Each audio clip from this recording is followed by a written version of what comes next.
Para continuar con nuestras bitácoras, abordaremos la pregunta de por qué el derecho es el objeto de la hermenéutica, pero por qué la hermenéutica tiene que ayudar a superar la indeterminación del derecho.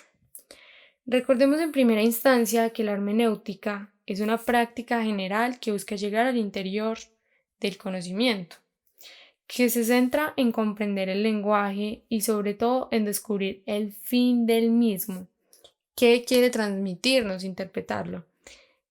Y lo jurídico, el derecho, tiene gran importancia, es indispensable en nuestra sociedad, como se nos indica, por ejemplo, en la C-138 de 2019, proyectamos los derechos de los ciudadanos y esto ya es un riesgo social, porque la conducta individual del abogado se encuentra vinculada al interés general.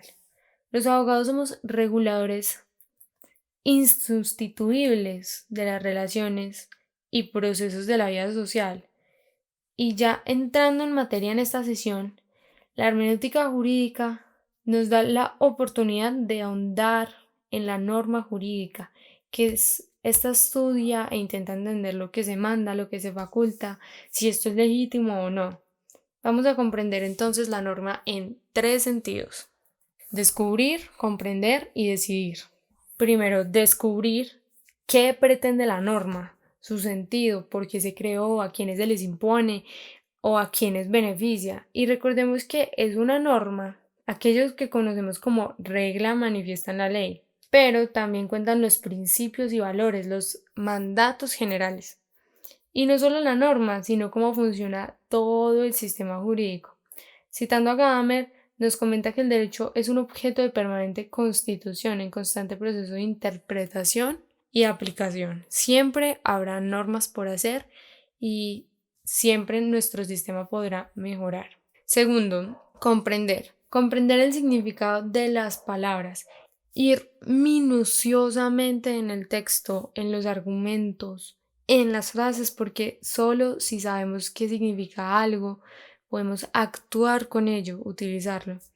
Es algo indispensable conocer la teoría de la norma. Y aunque Gadamer nos dice nuevamente que cuando algo es comprendido, las palabras que llaman a expresarlo se quedan cortas, estamos llamados a recorrer esas palabras para interpretar las lagunas, los vacíos, las contradicciones, las limitaciones lingüísticas e intentar realizar la hermeneusis y que esto llegue a ser comprendido por más personas. En un tercer momento hablamos de decidir. Decidir. ¿Quién puede decidir? ¿Qué decidir? Y si está legitimado para decidir, porque todos podemos interpretar, porque el sistema jurídico está en todas partes, pero aún así debe decidirse, debemos tener un intérprete autorizado que realice un punto de cierre. Del mismo modo, cualquier ciudadano puede criticar esta decisión. Es más, estamos llamados a criticar, pero de una manera objetiva. Y se han dispuesto diferentes órganos para tratar estos desacuerdos, porque de no ser así, todo sería caótico. ¿Qué pasaría si la moral individual impartiera las leyes para cada cual? Observamos entonces que con la hermeneusis nos conectamos con nuestro auténtico objetivo, que es la norma jurídica y no los hechos. Porque nosotros no estamos estudiando el ser, estamos estudiando el deber ser. Nuestro objeto siempre será la norma jurídica. De no ser así, no estaríamos formándonos para ser abogados, para ser juristas, sino para desempeñarnos en otras profesiones de las ciencias sociales como trabajadores sociales, politólogos, desarrolladores familiares, etc. Pero claro, para comprender qué dice la norma, hay que ver la estimación de la norma en la vida real, es decir, el estudio de las cosas que pasan conforme a lo regulado por el derecho. Y es que cuando se busca la verdad se requiere de una observación, una comprensión e interpretación de una manera sistemática. Todo debe construir ese todo, tener una estructura lógica asumiendo a la vez una actitud crítica. Y compañeros, ¿de qué manera podría el abogado litigante formular sus alegatos y argumentar a favor de la causa de su cliente sin antes haber comprendido el sentido de la ley? ¿O un juez, un congresista? ¿Cómo? incluso el propio ciudadano, cómo vivir en una sociedad de la cual no conozco sus normas o cómo está conformada. Que el lenguaje sea insuficiente, que la norma no pueda ser específica para cada caso, no concede la arbitrariedad de los actores.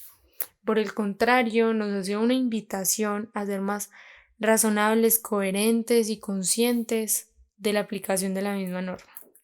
De hecho, el propio límite de la hermenéutica jurídica es la norma, y esta hermenéutica jurídica, de la que no nos cansaremos de hablar, tiene 4 divisiones. Primera, abstracta. Abstracta es aquella actividad investigativa que consiste en entender el significado de cada uno de los contenidos de la norma. Hace teorías, es algo intangible, inabarcable, inimaginable, nada más conocer toda la ley, algo que ninguno de nosotros imagina. La hermenéutica jurídica concreta o decisoria, como lo abstracto, se aplica para resolver un caso concreto, pero ya pasamos a la práctica, del conocimiento a la práctica. Tercera, la hermenéutica jurídica creativa. Es aquella que fomenta que el operador jurídico se aleje de la norma porque le ve vacíos o porque cree que él tiene mejores razones. No lo toleramos en el sistema jurídico porque nosotros no creamos. Todas las decisiones deben estar fundamentadas.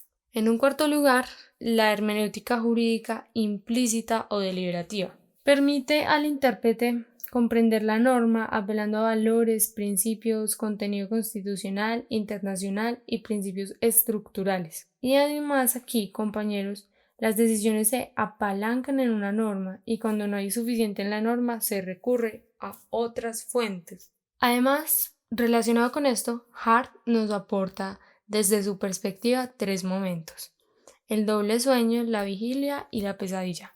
El doble sueño es cuando los problemas jurídicos pueden ser resueltos tan solo con echar un vistazo a la norma. En segundo lugar está la vigilia, donde hay casos fáciles donde la norma nos tendrá todas las respuestas y casos difíciles donde debemos ir mucho más allá para argumentar la decisión no expresa en la ley, con desafío o sin él.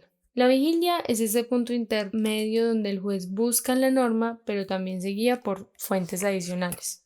La pesadilla es cuando el operador jurídico abusa de su discrecionalidad, es arbitrario en la toma de decisiones.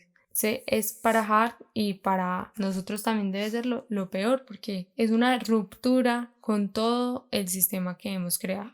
Continuando, señalemos que la hermenéutica promueve un derecho más pleno, es decir, por el momento no hay un sistema jurídico pleno. ¿Y qué es un sistema jurídico?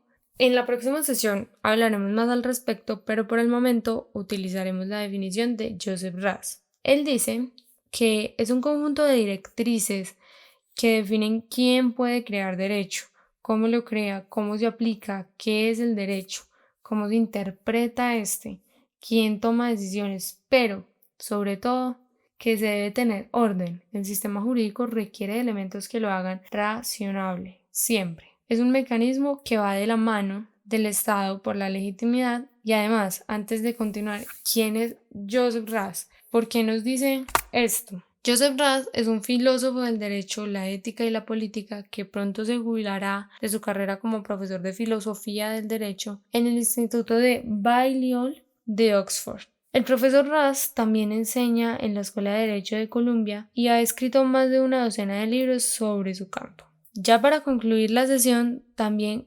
mencionamos algunas cuestiones importantes como que el derecho lo crea la ciudadanía. No es quien define en el tribunal, sino quienes llevan todo hasta el tribunal. El pueblo crea los presidentes y estos se respetan. El derecho es evolutivo. Ha sido una labor ardua llegar hasta donde estamos, compañeros. El derecho es una actividad colectiva en donde todos la intentamos hacer lo más completa posible. Hoy todas las normas son derrotables, siempre habrá una excepción. Sin embargo, no debemos detenernos en la búsqueda de normas más generales. Ya en la próxima oportunidad abordaremos más el tema del sistema jurídico, como mencioné, y nos iremos adentrando en el bloque de constitucionalidad. Mi masterclass, de hecho, fue una síntesis de lo visto en esta sesión, por lo que está compaginada con todo lo que acabamos de escuchar.